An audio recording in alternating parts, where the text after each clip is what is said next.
London, the security services have foiled an alleged plot to assassinate the Prime Minister in Downing Street. It emerged on Tuesday night.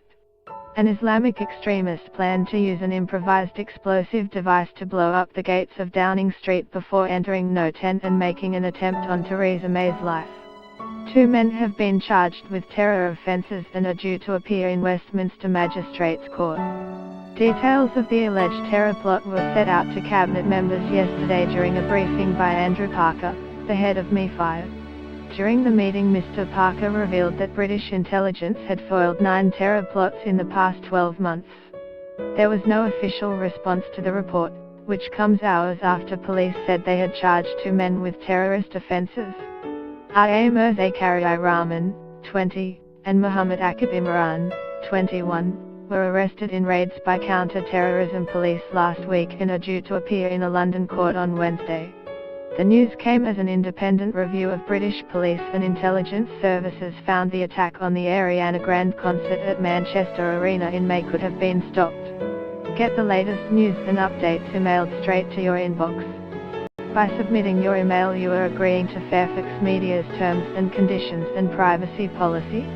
MI5 missed 2 clues to the attack that killed 22 people, including the 22-year-old Salman Abedi was planning an attack, and a data washing exercise had identified the attacker as meriting further investigation.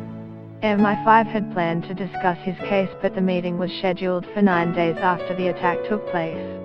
The review also confirmed that the leader of the June London Bridge and Borough Market attack had been identified as wanting to attack the UK, and was under investigation at the time. He was the main target of a police operation which had been suspended twice because of a lack of resources, and had resumed just before the terror attack.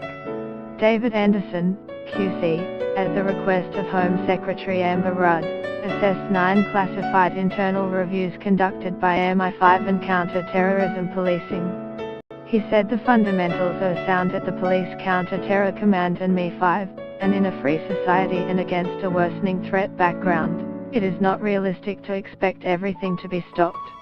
However, 3 of the 6 attackers had been on MI5's radar, either as an active subject of interest, Khurram Butt, who led the London Bridge attack, or as closed subjects of interest, Khalid Masood on Westminster Bridge and Salman Abedi in Manchester. It is conceivable that the Manchester attack in particular might have been averted had the cards fallen differently, Anderson said. He endorsed the 126 recommendations that emerged from the internal review, which included wider sharing of information from MI5 intelligence, including with neighbourhood police. In response to his 61-page report, Amber Rudd said the blame for the attacks lies squarely with the terrorists. This year saw 4 terror attacks in England. In March, Khalid Masood, 52, drove a 4WD into pedestrians on Westminster Bridge, then fatally stabbed a police officer guarding Parliament, leaving 6 dead, including the attacker in May. 22-year-old British-born Salman Abedi set off a homemade bomb in the foyer of an Ariana Grande concert at Manchester Arena, killing 22 people as well as himself in early June. 3 men led by 27-year-old Khurram Butt drove a van into pedestrians on London Bridge, killing 2 people, then ran through Borough Market, killing 6 more people before armed police shot them down.